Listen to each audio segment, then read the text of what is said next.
OK, les courbes de lumière pour les exoplanètes. Le plan de ma présentation, je vais couvrir un peu de références puis de notions au départ.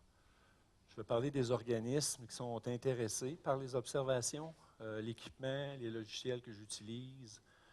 Après ça, on va avoir un peu de tout, en fait, photométrie différentielle, méthode, un peu de technique. Je vous montre des résultats, puis on parle un peu du futur.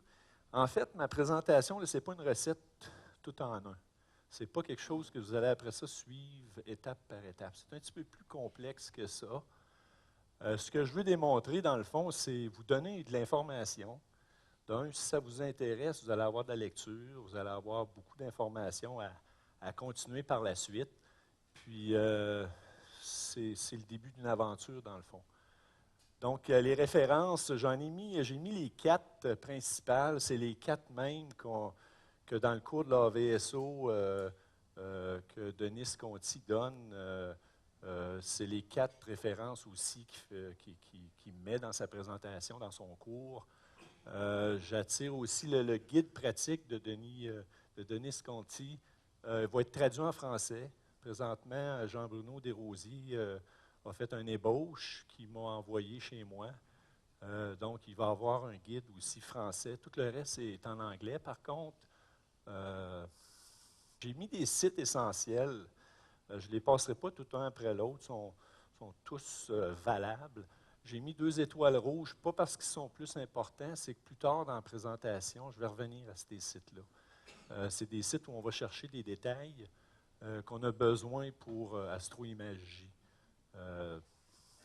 Mais tous les sites sont importants. Il y a le site de l'ETD, en fait, qui me sert, moi, pour aller chercher mes éphémérides.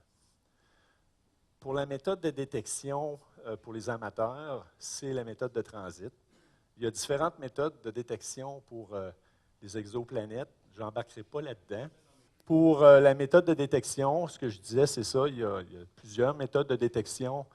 Celle qu'on va se concentrer, c'est la méthode de transit, c'est-à-dire lorsque l'exoplanète, la planète extrasolaire passe devant son étoile, on a une baisse de sa courbe de sa lumière, de son flux lumineux. Donc, ça nous donne une courbe, une diminution, en fait, du flux lumineux qu'on va chercher sur nos images. Comment les amateurs participent? Ça a commencé, cette aventure-là, vers 2004. En fait, il y avait un projet XO. C'était un télescope qui était sur une montagne à Hawaï, puis plusieurs étaient sur le LEN, aux États-Unis. Puis, il y a eu quelques découvertes d'exoplanètes à partir de ça. Il y a eu aussi un autre projet de collaboration avec le Hubble Space Telescope, avec certains membres de l'AVSO. Ce projet-là est terminé maintenant. Vers 2007, Bruce Gary, qui est probablement un des précurseurs au niveau de l'observation des exoplanètes, au niveau amateur, avait commencé à faire une banque d'archives qui a tout simplement remis au site ETD en 2009 pour que ces données-là se conservent, puisque pour permettre aux scientifiques de les utiliser au besoin. En fait, les amateurs servent surtout à raffermir les éphémérides. On va le voir plus tard là, avec les projets qui s'en viennent. Les amateurs vont nécessairement jouer un rôle important. Pour les organismes qui sont intéressés, l'AVSO, qui est principalement recueillait des informations surtout sur les étoiles variables. La variation de lumière pour une étoile peut être aussi causée par une exoplanète, mais ça nécessite une photométrie un petit peu différente. Depuis quelques années, je pense 2 ans ou 3 ans, il y a une section exoplanète qui a pris forme. Le but de ça, c'est de centraliser un peu la formation, préparer les observateurs de demain pour le satellite TESS. Ce matin, M. Baudin en a parlé. TESS va être lancé cet hiver, au mois de mars. Puis, ce qui va viser, les étoiles visées vont être surtout situées entre magnitude 8 et magnitude 13, donc vont être accessibles pour les amateurs. Donc, au nombre d'étoiles que le télescope va rapporter comme candidat, ça va nécessiter probablement des suivis et les amateurs vont probablement être sollicités. Ce volet-là de l'AVSO est toujours en discussion. Le format des données à transmettre n'est pas encore décidé, mais le responsable, le chairman, qui est Denis Conti, est en train là, de trouver des solutions avec les professionnels. L'autre site, on a le Exoplanet Transit Database, qui est le TD, ou ETD.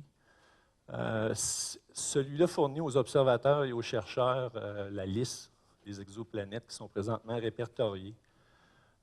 Fournit en fonction de votre location, vous pouvez avoir l'éphémérite, ça veut dire la journée, le transit, l'heure, la durée, et vous pouvez également contribuer en envoyant vos données sur une base de données qui s'appelle TRESCA, le Transiting Exoplanets and Candidates. J'ai participé, j'ai envoyé quelques données. Ce n'est pas compliqué. Une fois que vous avez le format, puis vous pouvez envoyer facilement là, vos données, puis vous voyez apparaître vos courbes à l'écran.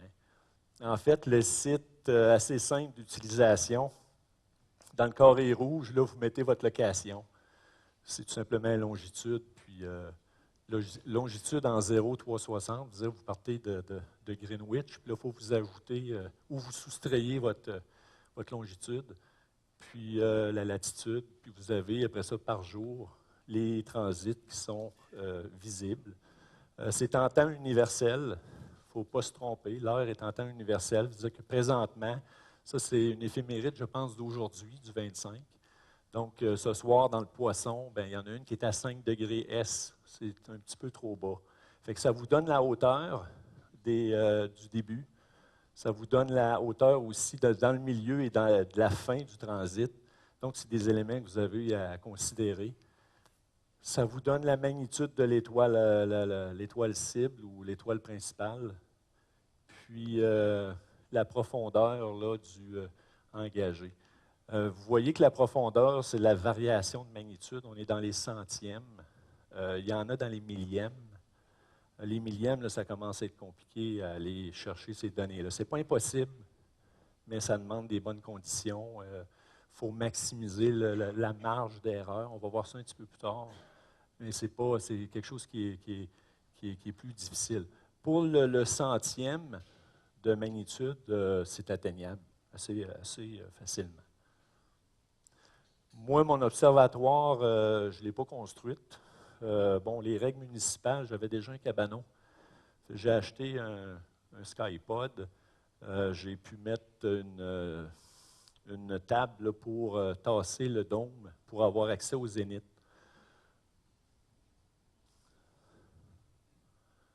Le télescope, j'ai un Mi de 12 pouces.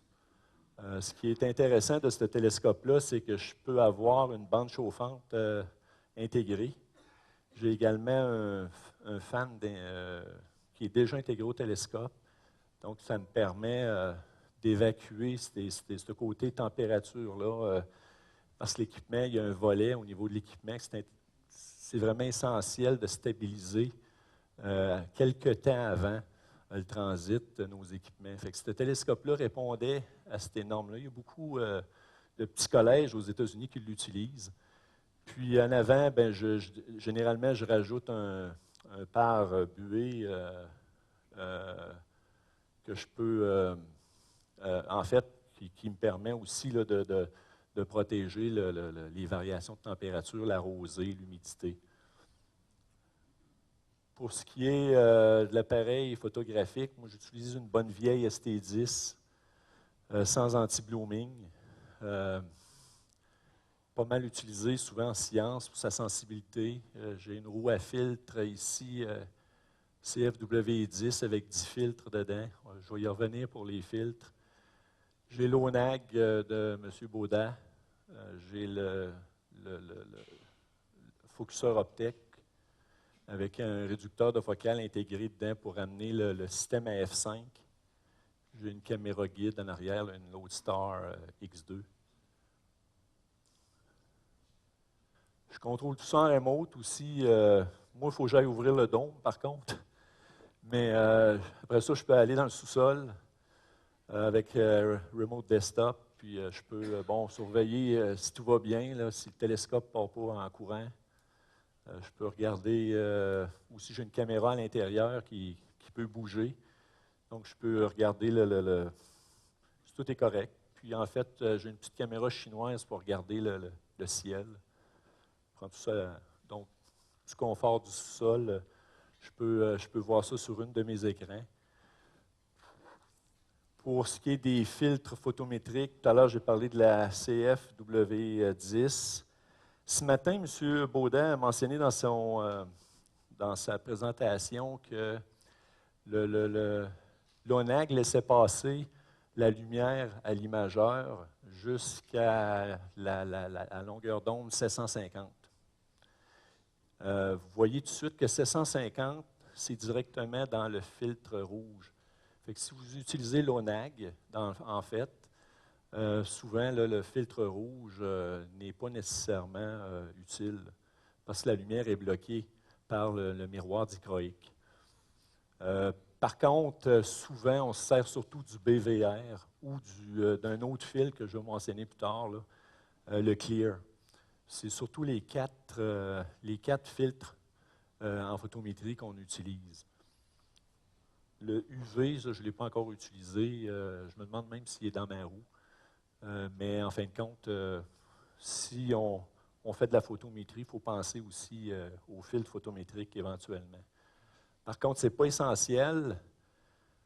Il y a un filtre Clear qui existe. Ce n'est pas le filtre luminescence, parce que le filtre luminescence, il va vous laisser passer du rouge, mais il va arrêter vers les 700, à peu près, 700, 750, si je ne me trompe pas, si je me souviens bien. Fait que, dans le fond, toute cette partie-là n'est pas disponible. Donc, le fil Clear là, part vraiment là, de la bande bleue, puis ça en va jusqu'à la limite de votre capteur, là, à la limite de votre CCD. Pour ce qui est du filtre exoplanète, Bruce Gary, lui, dans son livre, il avait, à un moment donné, suggéré à Astrodon de fabriquer un filtre qui était comme un filtre Clear, dans le fond, mais enlever tout le bleu, toute la partie bleue, donc tout ce qui est pollution lumineuse. On peut penser au LED, on peut penser aux lumières polluantes, ou aussi à certaines lumières qui sont reflétées par l'atmosphère. Donc, en éliminant ça, ça laissait beaucoup, beaucoup de lumière pour les exoplanètes. Il faut comprendre aussi que quand on fait des exoplanètes, les étoiles émettent dans une longueur d'onde. Souvent, elles ne sont pas tous dans le visuel. Il y en a beaucoup qui ont tendance à émettre dans le rouge. Donc, si on se trompe de filtre, on utilise par exemple le vert, puis l'étoile émet beaucoup dans le rouge, on va probablement avoir un problème de signal ou l'exposition, un problème de signal faible où l'exposition va devoir être augmentée considérablement.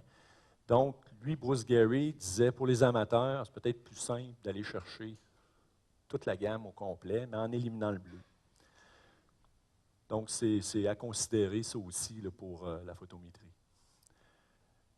Un aspect à comprendre aussi, c'est le rendement quantique là, des détecteurs. J'ai mis un exemple ici. Là, le bleu, c'est la ST10. Mais si vous fouillez un peu sur Internet, puis vous allez voir les différents capteurs qui existent, les KF 3200ME, c'est important de voir le ME, le KF 1600 ME aussi pour la ST8 sans anti-blooming, c'est des capteurs vraiment sensibles, surtout dans la gamme de l'infrarouge à partir du 5000, où plusieurs astres dans notre galaxie émettent des lumières. Donc, c'est quelque chose à considérer. Mais aussi, vous voyez qu'à partir, là, dans le visuel, c'est sensible aussi. Donc, c'est des notions qu'il faut que vous preniez compte, prenez le temps de regarder vos capteurs, quelle sensibilité qu'ils ont. jusqu'où il sature, puis ça va être nécessaire dans la poursuite de vos lectures là, au niveau de la photométrie. Je ne vais pas plus loin là-dedans tout de suite, là, mais c'est des notions qui vont revenir. Là, vous allez voir que toutes les lectures en font référence. Pour ce qui est des logiciels, moi, j'ai toujours Maxime DL. Dimension 4 pour l'heure atomique, ça c'est essentiel. La prise d'images scientifiques, que ce soit là, en astrométrie ou en photométrie, là, nécessite une heure atomique. Pour la prise des exoplanètes, par exemple, on va exiger les données pour leur VSO, surtout. Là, ils vont vouloir les données en BGD, qui est le Barry Center, l'heure au centre du système solaire. Puis souvent, comme Maxime DL ne le fait pas, il faut dire à des logiciels comme AstroImagie de l'ajouter. Mais pour ça, il va vouloir se baser sur une heure qui est précise, puis l'heure précise va être acquise par dimension 4 qui va ajuster l'heure de vos ordinateurs là, à l'heure de l'heure atomique. Donc, c'est à considérer. J'ai mis assistance additionnelle. Là, moi, j'utilise SkyX Pro pour surtout la carte, puis les Image Link, là, où cet aspect-là, c'est quelque chose que je me sers régulièrement. Chelix, c'est comme un outil pour voir mon télescope dans l'ensemble. J'ai accroché là-dessus depuis le début, puis je ne suis pas capable de décrocher, donc c'est fait aussi par chez nous, fait que c'est intéressant, c'est un bon point. Aussi, j'utilise le rouge, la couleur nocturne de Chelix. Je trouve que c'est la plus belle de tous les logiciels. Fait que pour moi, je suis habitué avec ça, puis ça demeure classique. Là. Vous allez voir mes rouges tantôt dans les fenêtres que je vais montrer. C'est Chelix, c'est le rouge de Chelix. J'ai mis carte du ciel parce qu'il y a une banque de données d'exoplanètes. Puis il identifie les exoplanètes dans sa carte du ciel. Je n'ai pas eu le temps de jouer beaucoup avec, mais je l'ai mis là pour ceux qui l'utilisent déjà peuvent le considérer. C'est toujours intéressant d'avoir une assistance additionnelle au niveau des cartes. AstroImagie, c'est avec ça que je vais traiter mes images, que je vais faire l'analyse des données. C'est avec ce logiciel-là aussi qu'on fait le cours de l'AVSO. Donc, c'est l'avenir au niveau des exoplanètes. C'est fait aussi par une femme qui est à l'université, qui est en charge de ce projet-là, AstroImagie, qui est une post-doctorat, je pense, en astrophysique, là, naturellement, mais elle est à l'université Vanderbilt à Nashville. Donc, puis elle est accessible. J'ai écrit quelques fois, elle répond. C'est vraiment un logiciel qui est intéressant. Précis, moi, je l'adore. Juste au niveau de la calibration, c'est fantastique. J'ai mis MS Excel. Ça peut paraître banal un peu, mais AstroImagie produit une table de mesure qui est énorme. Il ne manque rien d'une table de mesure. Par contre, quand on vient pour envoyer des données à l'AVSO pour les étoiles variables, par exemple, ou à l'ETD pour les planètes, les exoplanètes, ils ont des formats spécifiques. Donc, il faut aller jouer dans la table d'AstroImagie. Ça se fait très bien avec Excel. On a juste à sélectionner les colonnes qu'on a besoin, transformer dans les formats qu'ils ont besoin, puis le tour est joué. Pour ce qui est du reste, moi j'utilise Aladdin, l'UCAC4 comme catalogue, puis le Variable Star Plotter, qui est un outil de l'AVSO. Moi j'utilise ça pour repérer les étoiles de comparaison. Ce n'est pas essentiel, mais étant donné que moi j'utilise AstroImagie avec les magnitudes, parce que par défaut, AstroImagie utilise les flux. Il faut que tu lui donnes, il faut que tu lui dises d'aller chercher les données en magnitude ou ajouter les colonnes de magnitude. Pour ajouter les colonnes de magnitude, il va te demander la magnitude de tes étoiles de comparaison. Quand j'utilise UCAC4, c'est un catalogue photométrique, donc il contient toutes les magnitudes des différentes longueurs d'onde. Donc, dans le V, dans la R, dans le I. Il va vous donner pour chaque étoile la valeur en magnitude à 3 décimales. Donc, c'est ces données-là que je vais utiliser. Variable Star Plotter, le VSP, je l'utilise surtout pour la carte. Je vais vous montrer ça plus tard. Ça me permet de localiser l'exoplanète dans le fond de ciel.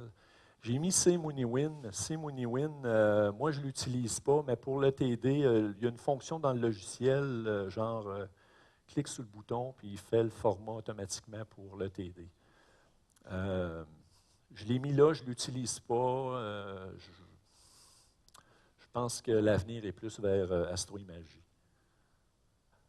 Je reviens avant d'embarquer dans le reste, un peu une aide mémoire à considérer. Là. Il y a de la préparation, il y a de la planification, c'est certain, à chaque fois qu'on veut faire un suivi. Ça ne s'arrête pas juste à l'identification de la cible. Il faut créer des répertoires de données qui vont nous aider à traiter. Il y a une suggestion faite par l'AVSO que j'utilisais avant. Moi, j'ai été surpris de voir ça. C'est banal, mais c'est vraiment fonctionnel. On va en parler plus tard. Moi, j'ai un répertoire. Dans le répertoire, là, je vais me permettre une section là, où je vais mettre tout ce que je trouve d'intéressant en rapport avec ce que je planifie de faire pour ma séance. Par exemple, les cartes. Un snapshot, par exemple, de Clear Sky. Je veux savoir la météo que j'avais à ce moment-là. Différentes données là, que je pourrais, si je fais je trouve des documents en rapport avec l'étoile, la classe spectrale, etc. Je vais tout mettre ça là-dedans. Notion d'équipement, température ambiante, pare-buée, bande chauffante, c'est un automatisme. Cet été, par exemple, j'ai expérimenté avec beaucoup d'humidité, un ciel normal. C'est un bon ciel, mais beaucoup d'humidité. J'étais pressé, rentre dans l'observatoire, ouvre tout ça, j'oublie de partir le chauffage du télescope et de mettre mon pare-buée. Erreur 101, niaiseuse. Mais après 1 heure, je regarde mon écran, puis je voyais mon télescope, puis là, je disais, oups, là, j'ai un problème. Mais dans la courbe, il y a de la buée qui s'installe. Ça veut dire qu'il y a un étalement au niveau de l'étoile. C'est une belle notion, là, une belle courbe d'apprentissage. Au lieu d'être bien douette, elle était toute levée. Puis, l'algorithme, le TD, il l'a ramassé. Mais c'est ça, on fait des erreurs, c'est comme ça qu'on apprend. Mais ce côté-là de température, de buée, faut maîtriser cet aspect-là de nos équipements. Il faut comprendre aussi, quand on est à 30 degrés ou à 60 degrés, il y a un effet. Puis, M. Baudin, matin, en a parlé, là, ça joue sur le seeing, ça joue sur bien des données. Par contre, en photométrie, quand on va faire la soustraction de l'étoile principale avec les étoiles de comparaison, ces notions-là disparaissent. Ça nous empêche pas de faire de la photométrie parce qu'on va soustraire, dans le fond, on compare 2 étoiles qui ont subi le même effet de l'atmosphère. Mais il faut quand même contrôler les changements de température que nos équipements peuvent subir, mais une fois qu'on a parti notre séance, on ne touche pas à rien, on vit avec. Les filtres, il faudra déterminer le filtre qu'on utilise avant l'acquisition. Puis, ce qui est important, c'est le temps de pause, l'évaluation du signal sur bruit. Puis, le bias dark flat, c'est essentiel pour les exoplanètes. On recommande tout ça fait au même moment. Présentement, je triche un peu. Moi, le flat, j'en fais sur. Bon, si on utilise le filtre V, il faut en faire sur le filtre V. Si tu utilises le filtre clear, il faut que tu le fasses sur le filtre clear. Moi, je l'ai fait à peu près aux 3 semaines, 1 mois. Je refais ma procédure avec une température qui est similaire. Je mets toujours les mêmes températures à peu près. Donc, j'essaie d'avoir un standard à ce niveau-là pour sauver un peu de temps. Considérer, tantôt je vous parlais de cartes, sous-répertoire à créer. Donc, au début, quand j'ai ciblé où je m'en vais, Déjà, mes répertoires sont prêts, mes cartes sont sauvegardées, mon VSP, ça c'est une petite carte là, de la VSO, VSP. Pourquoi je la sauvegarde? Parce que ça me repère aussi des étoiles à utiliser. Ces étoiles-là sont reconnues pour ne pas être des variables. L'étoile de comparaison ne peut pas être une variable. De toute manière, Astro Imagie va la repérer.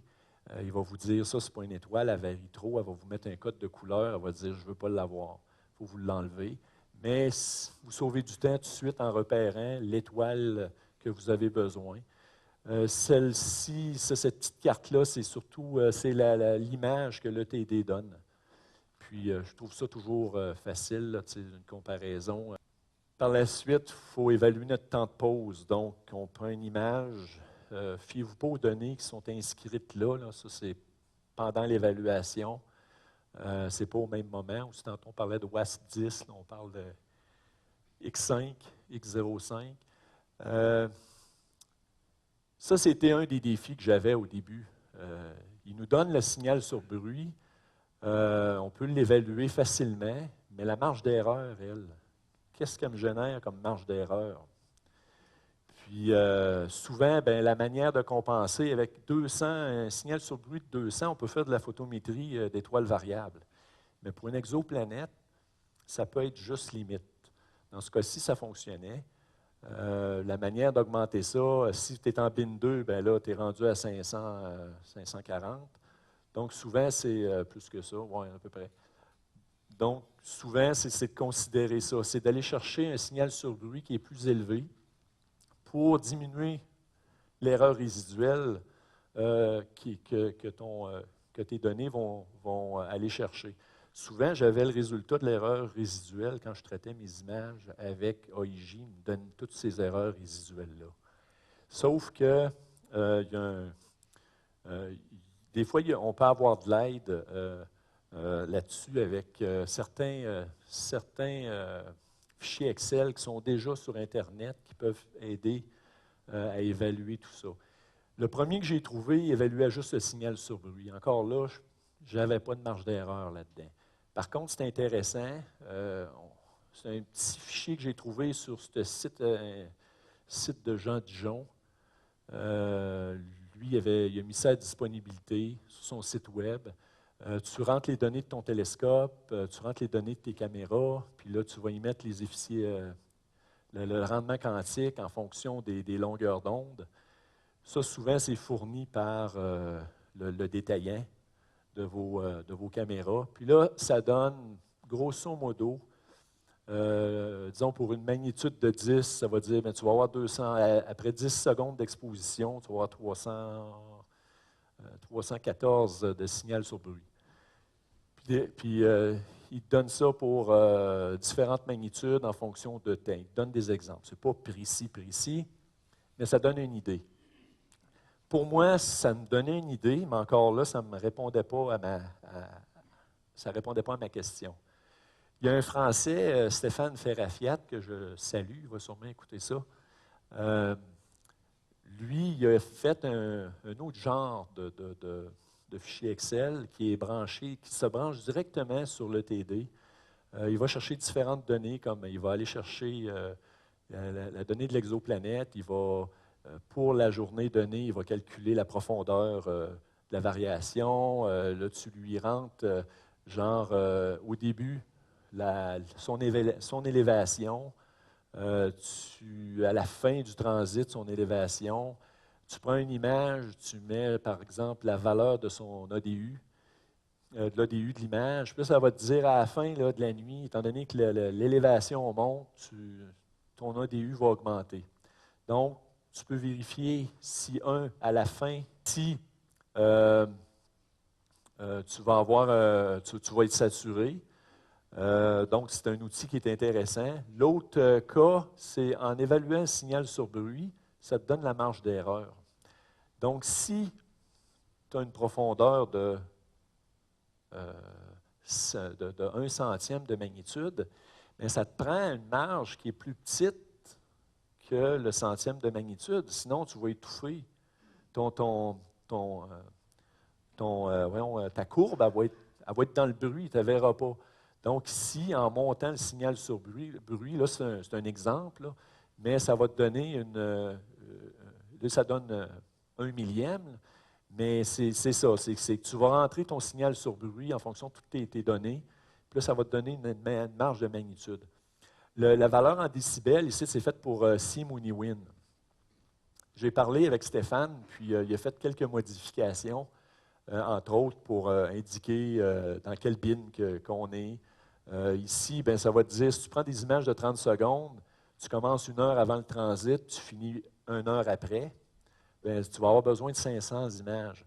Là, ça ne tient pas compte, par contre, de l'espacement. Tu peux dire aussi à ton logiciel d'acquisition, tu peux lui dire, ben, prends des images de 30 secondes, mais espace de 10-15 entre les deux. Fait que ça va diminuer le nombre d'images un peu, puis il va faire respirer un peu le système. On peut faire ça. Fait que ça, c'est des choses à venir. Donc, il est en train de changer un peu. Il m'a envoyé une version cette semaine, puis il va la rendre, il va la mettre pour que ce ne soit pas juste pour la France. Ici, l'heure, calculer l'heure d'été, l'heure d'hiver, mais pour la France. Moi, il fallait que je fasse plus 19 pour arriver à l'heure canadienne.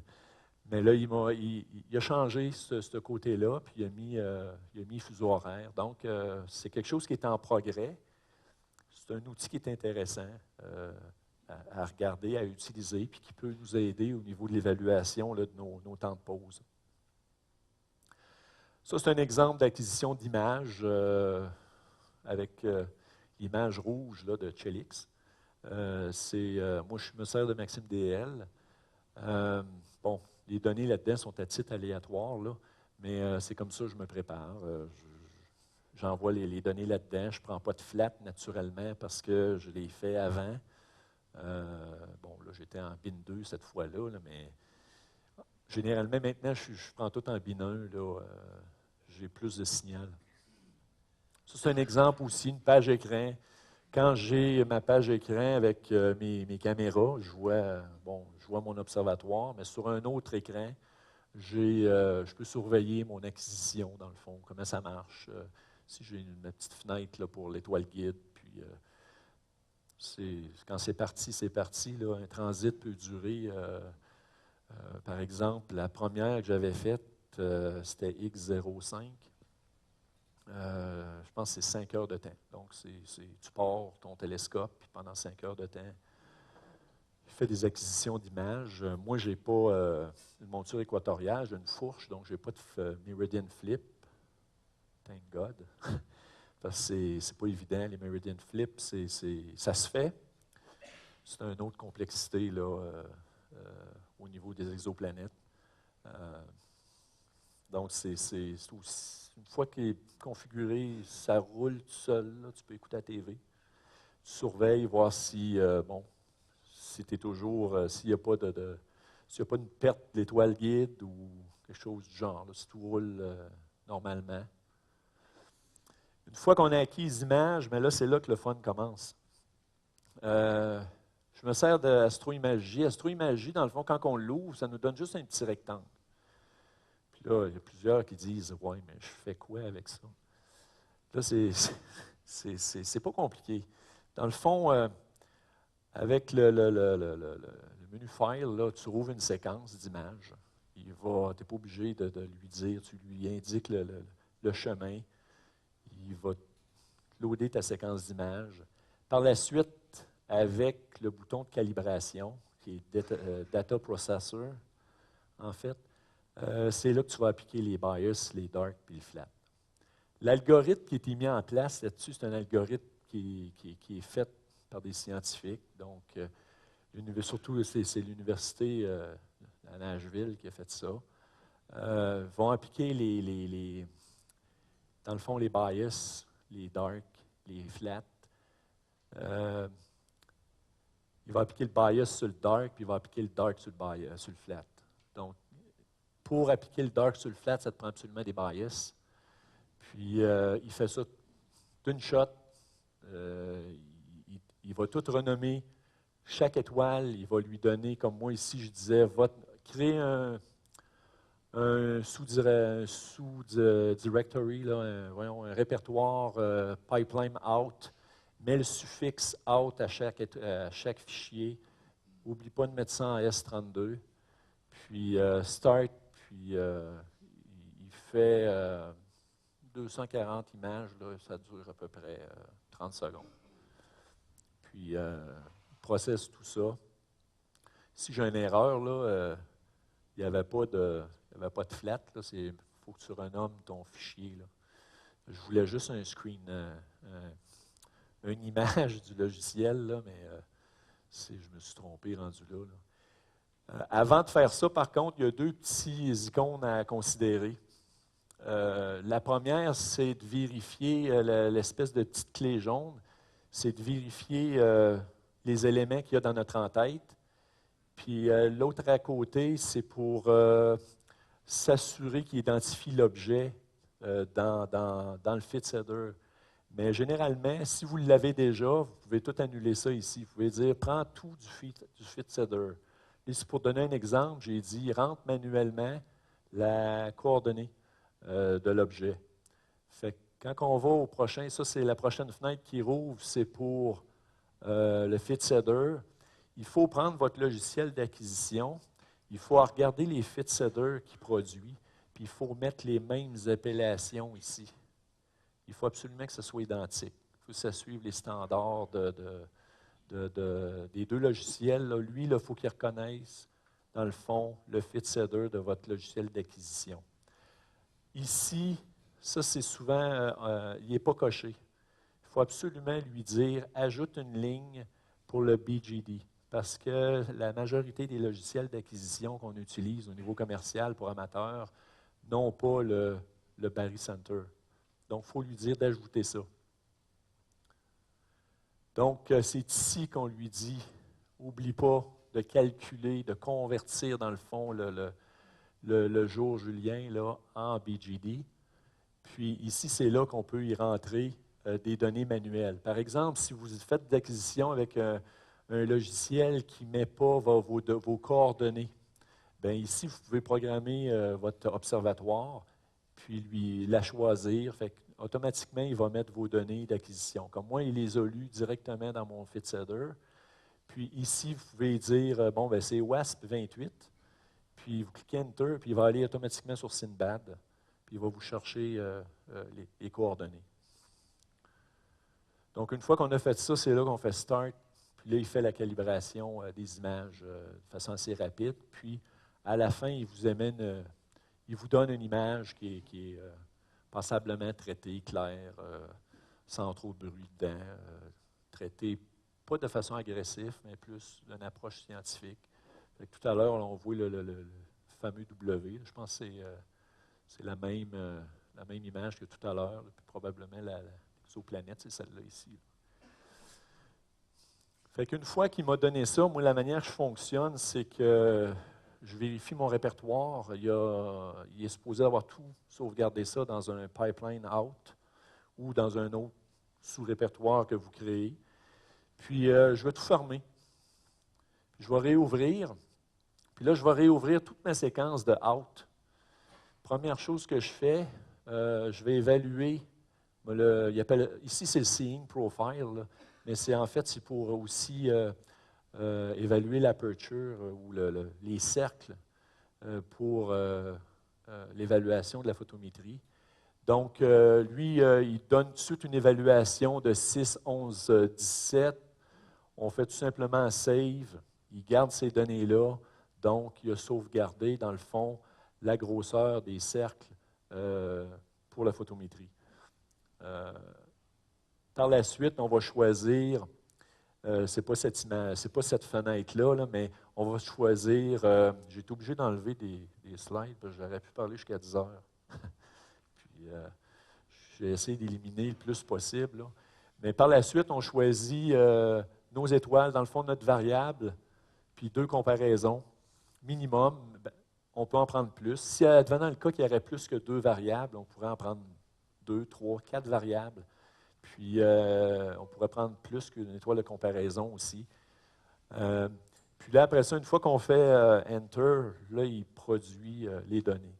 Là, il va ouvrir un paquet de fenêtres, puis là, souvent, ça fait peur aux gens.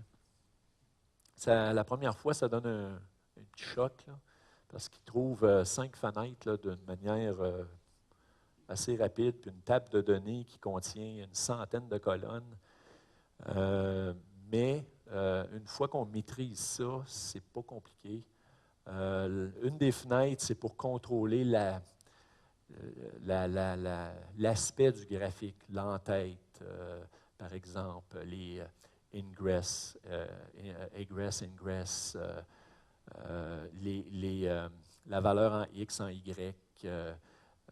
Bon, ici, c'est marqué GD, TDB, là, mais en principe, ça serait BGD, TDB. Tu veux que ce soit ta valeur par défaut en Y, c'est-à-dire en X. Puis là, tu vas lui dire là, toutes les données qui vont configurer ton graphique. L'autre fenêtre, celle-ci, c'est celle que tu vas vouloir, celle qui est marquée Multiplot Reference Star, c'est celle qui va choisir les étoiles auxquelles tu vas considérer. Parce que tu pourras en avoir une, ici, ils sont tous verts, mais tu pourras avoir une, disons, il pourra avoir C4, puis elle est en rouge. Enlève-les, celle-là.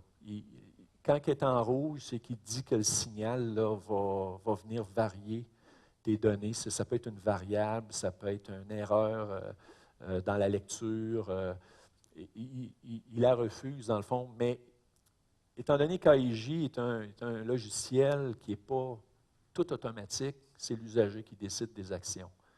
Les scientifiques n'aiment pas ça, avoir un résultat A, puis apparaisse le résultat Z à la fin. Ils veulent avoir le contrôle des données. Donc, tout ce que vous faites, vous le maîtrisez. Donc, ici, s'il y a une valeur qui n'est pas nécessairement jugée fiable, on vous l'enlève. Pourvu que vous en ayez une ou deux, c'est suffisant. Par la suite, il y a des codes de couleurs. Ça, c'est les courbes. Là, vous allez prendre chaque donnée. Comme ici, c'était le flux de T1, le flux de C2, de C3, l'air masse. Puis, c'est là qu'on construit les courbes dans le graphique. Là, il y a différentes fonctions ici, là, mais je n'aborderai pas ça. Je ne veux pas nécessairement donner un cours comment fonctionne AIJ, mais grosso modo, c'est pour, dans le fond, la hauteur des courbes, etc., parce qu'au début, le graphique peut avoir l'air fou un peu. Ici, c'est pour mettre des valeurs sur les courbes qui tiennent compte de l'air masse. Quand ici, c'est le type de courbe qu'on veut lui donner. Exemple, si vous faites juste des étoiles variables, ben, vous ne mettrez pas une courbe avec vous ne mettrez pas une courbe tout simplement. Vous allez mettre des valeurs de graphique, puis il va vous tracer, lui, le besoin, là.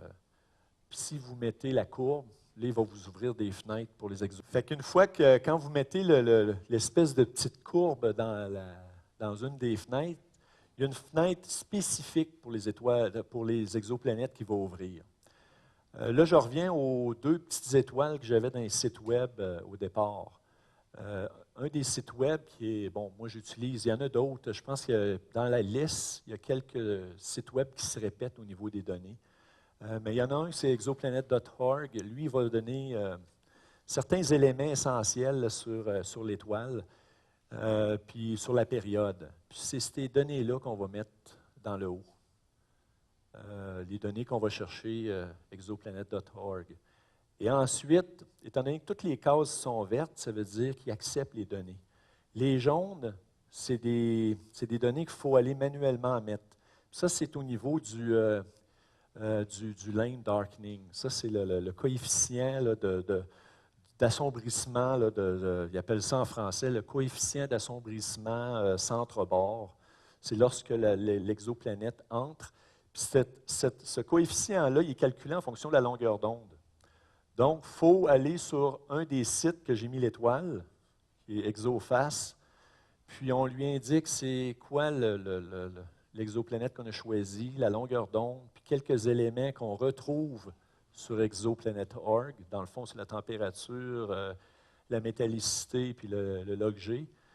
En faisant le soumis, ça nous donne une valeur, 2 valeurs. Une page web vide, là, juste avec 2 valeurs. Puis c'est ces valeurs-là qu'on va aller ajouter ici. Ça m'est arrivé qu'une des exoplanètes avait rien. Les données n'existaient pas. Par expérience, par lecture, j'ai mis 0.5. Parce que si vous allez sur le site de l'ETD, eux mettent 0.5 par défaut dans leur algorithme. Fait que j'avais appliqué ce raisonnement-là, puis ça a fonctionné à quelque part, mais pour ceux qui sont connus, les données sont disponibles. Puis à ce moment-là, on ajoute ça. Là, on va pouvoir avoir une belle courbe en fonction des données existantes. Ça va nous permettre de calculer ici les milieux de transit, puis voir avec ce qui avait été prévu si on est précis ou un petit peu avant. Vous n'aurez jamais un nombre exact. Vous allez toujours être soit en avance ou un petit peu après. Puis dépendamment de votre marge d'erreur que vous avez, si vous étiez, que par exemple, la profondeur est à 1 centième, puis vous avez, par exemple, une marge d'erreur sur l'étoile que vous avez faite à 5 millièmes, bien, vous allez avoir une marge d'erreur en conséquence. Mais si vous avez une marge d'erreur à 1 millième, bien, vous allez être probablement plus proche des données existantes. Donc, au final, ça donne une petite courbe de ce genre-là. On a tous les petits points qui représentent une image. Puis la courbe selon les prédictions émises. Puis là, il y a quelque chose ici au début, là, je ne suis pas précis. Ça vous donne les deux étoiles de comparaison qui ne sont pas variables. Puis l'air masse, qui vous donne la hauteur là, du processus. Donc, l'aventure n'est pas finie, parce qu'après ça, il faut prendre toutes ces données-là, envoyer ça dans les formats où on va envoyer nos données. Présentement, il y a le TD, ils acceptent. AVSO, on n'est pas encore certain du format. Est-ce qu'il va accepter tout simplement la table de mesure au complet ou un format autre? Est-ce qu'ils vont intégrer un plugin dans AstroImagerie qui va répondre à leurs besoins? Ce n'est pas encore décidé, mais pour le moment, moi, je me sers de Excel. Je transfère cette longue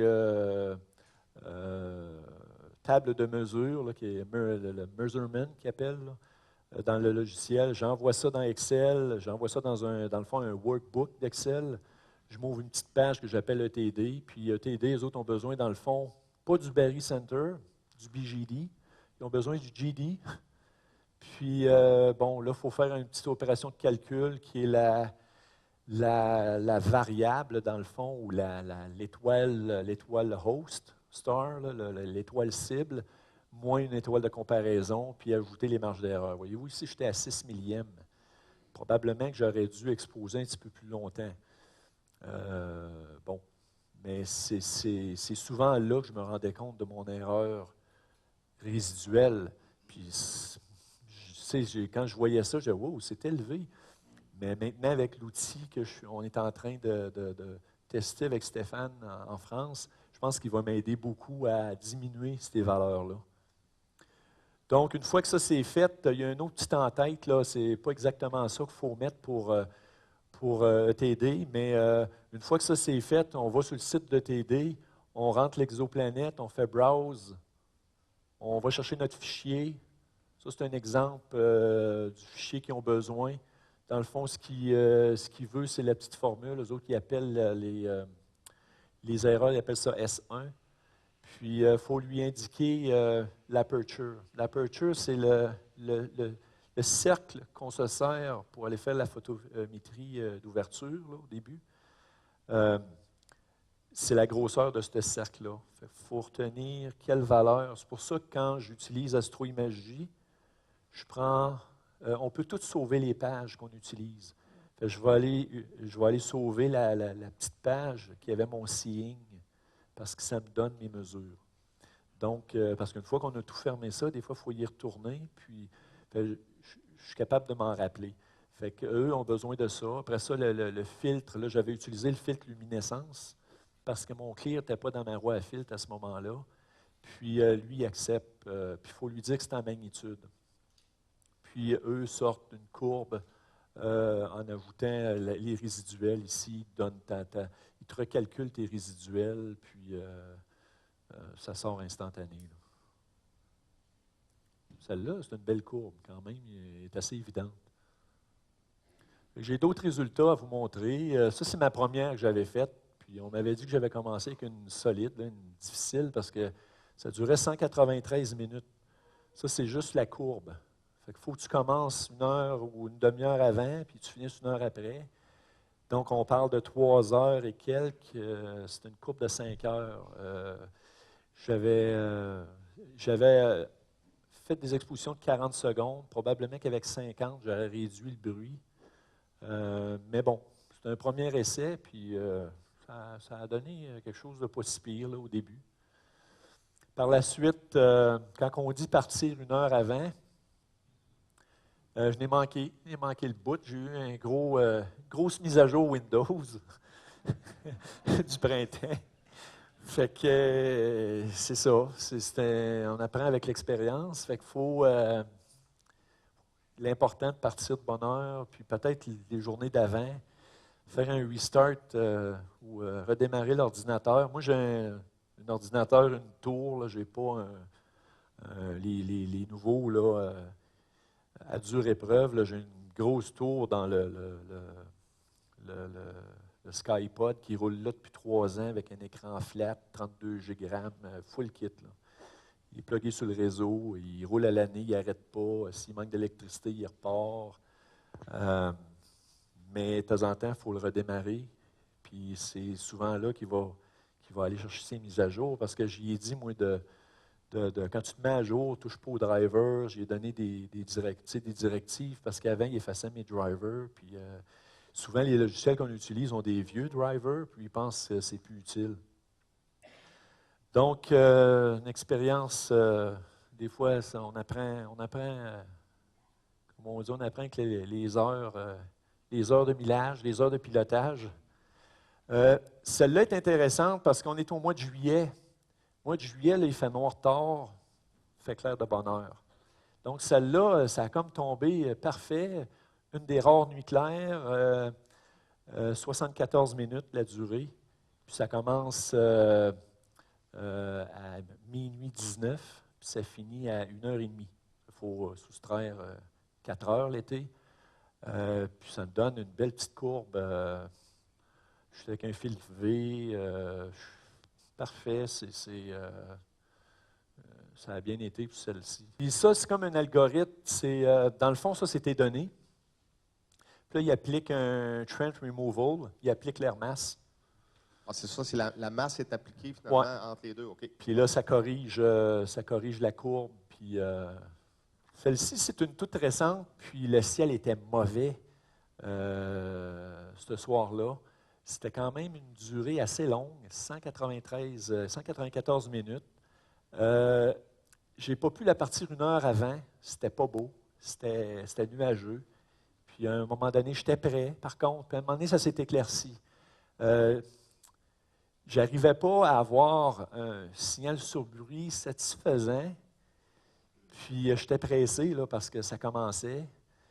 Puis j'aurais dû exposer à 45-50 secondes. Probablement que je n'aurais pas eu des belles images parce que les premières images n'étaient pas bonnes. C'est pour ça que j'ai réduit le temps. Mais bon, j'ai quand même eu une tendance. On voit que ça remonte ici. Puis là, les nuages ont commencé. J'aurais aimé ça pouvoir continuer.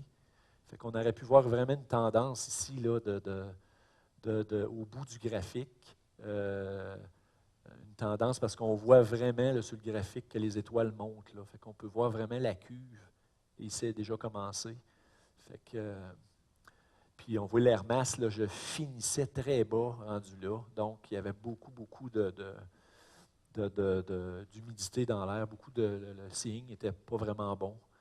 Puis c'est après 5 heures. Fait que le télescope a travaillé 5 heures de temps. Fait que mais j'ai réussi à aller chercher quelque chose. On voit une différence. Ce n'est pas la meilleure courbe, par contre. Encore là, ça fait partie du millage. J'en ai fait d'autres depuis le temps aussi. J'en ai fait une autre qui est belle, que je n'ai pas pu mettre dans la présentation. J'en ai eu deux auxquels plus avant, là, autour de avril-mai, qui n'étaient pas applicables. C'était mes erreurs. J'étais dans le mode apprentissage. Donc, c'est la marge d'erreur que je vous parlais, qui est vraiment quelque chose. Il faut trouver un outil pour nous aider rapidement à essayer de limiter ça. L'outil, c'est le signal sur bruit. Plus qu'on peut monter le signal sur bruit sans saturer les étoiles, c'est là qu'on élimine le taux d'erreur. Une petite note sur le futur. Kepler, qui n'est plus en activité, lui, disons ça, c'est le Soleil, le rond bleu, là, le rond bleu du centre. Là. Kepler, lui, allait dans une zone qui couvrait 0,25 du ciel, mais allait à une distance de 300, c'est-à-dire 3000 années-lumière. Le problème de Kepler, dans le graphique du bas, tout est en bleu, c'est qu'il allait chercher des étoiles entre 12 et 16 de magnitude, et même plus. Là, le graphique, s'il continuerait, on aurait une courbe ici. Donc, ça se concentrait surtout magnitude 15, 16. Ça, là, c'est quasiment pas, même c'est pas accessible pour nous là, avec nos équipements. Ça prend au moins un 20, même un 24 pouces là, pour pouvoir faire quelque chose d'intelligent. Parce que là, la majorité de ces transits-là sont dans le millième de magnitude. Donc, il faut aller plus. Ça prend des équipements un petit peu plus gros que ce qu'on a. Donc, les données recueillies par Kepler, il y en a beaucoup, mais c'est les professionnels qui vont pouvoir, par soit la méthode du transit, mais par vitesse radiale même, ça va dépendre de la magnitude des étoiles, là, c'est limite, mais par soit imagerie directe, lentille gravitationnelle, différentes méthodes pour essayer de confirmer ces candidats-là qui ne sont pas accessibles aux amateurs. TESS, lui, c'est tout ce qui est en rouge. TESS, vous voyez, là, c'est en magnitude 8, il va y avoir des plus brillantes aussi. Là. Magnitude 8, magnitude 12, 13, puis c'est le rond bleu. Puis là, vous ne voyez peut-être pas, là, mais ça fait comme une fleur autour. Il ne fait pas tout le rond, là, mais il y a comme des flèches là, autour. Je ne me souviens plus le nombre de pourcentage du ciel qui couvre. Peut-être que c'est caché par mon image, là. Mais il va aller, lui, dans une circonférence de 200 années-lumière autour du Soleil. Donc, c'est des étoiles brillantes. Il y en a un maudit paquet. Puis là, à ce moment-là, c'est accessible aux amateurs. Là, les amateurs vont pouvoir donner un coup de main aux professionnels. Parce qu'un professionnel dirigeant un télescope, un gros observatoire, pour juste essayer de confirmer une exoplanète, ça va leur en prendre plus. Ça va prendre un peu de prédiction, une confirmation, puis eux vont pouvoir après aiguiller leurs recherches beaucoup plus facilement. Donc, c'est là que les Américains, là, dans le cours de l'AVSO, il y avait beaucoup pour parler à ce niveau-là. Dans les dernières conférences de l'AVSO aussi, c'était mentionné. L'AVSO est ouverte à être un peu l'organisme qui accueillerait les données dans ce projet-là, mais la confirmation n'est pas là. Ce qu'ils voudraient, c'est d'avoir une unité centrale pour amasser ces données-là dans un format qui serait le même pour tout le monde. Les universités n'ont pas nécessairement le personnel, n'ont pas nécessairement la capacité d'emmagasiner tout ça, n'ont pas le loisir d'avoir aussi beaucoup d'argent. Donc, l'AVSO serait une belle solution, puis toutes les universités dans le monde pourraient accéder à ça, à ces données-là. J'espère que ça va se concrétiser. Les gens aux États-Unis travaillent fort là-dessus. Puis, je pense qu'il y a un peu d'avenir pour nous autres, là, pour les aider dans le fond, à raffermir les éphémérides ou les confirmer. Confirmer les candidats, dans le fond, qui ont été identifiés par TESS. En conclusion, la lecture, je vous conseille fortement d'aller chercher en fin de compte, les références que je vous ai données sont disponibles sur Internet, à part le livre de Perryman, là, qui est un livre qu'il faut acheter. Les autres, tout est sur Internet. Planification, pensez à ça. Technique d'imagerie, il faut avoir les connaissances pour ça, notamment les flats. Si vous avez vu la présentation de Rémi Lacasse l'an passé, ou il y a 2 ans, là, pour les flats. C'est important d'aller chercher des flats qui vont répondre à vos besoins.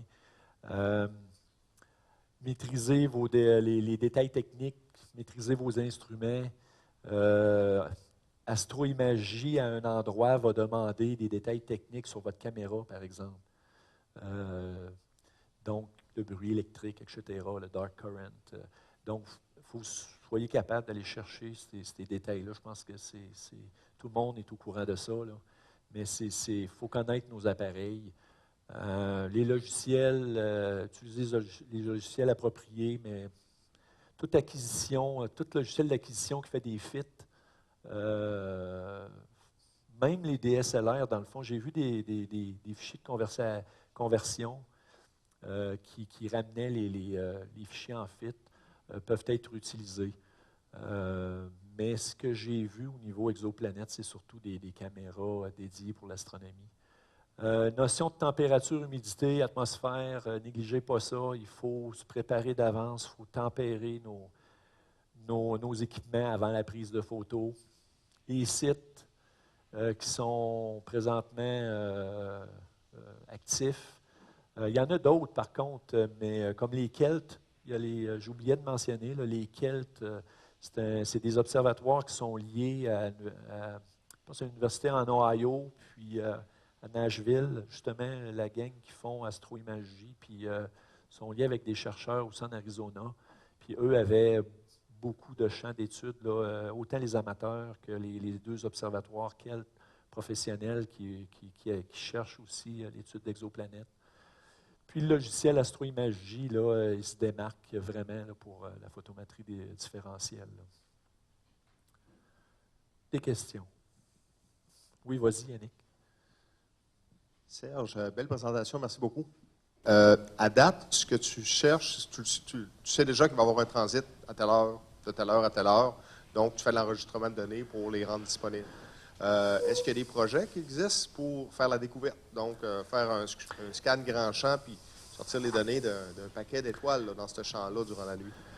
Pour l'amateur, c'est compliqué faire du grand champ parce qu'il faut que tu détectes une période, puis en n'ayant pas.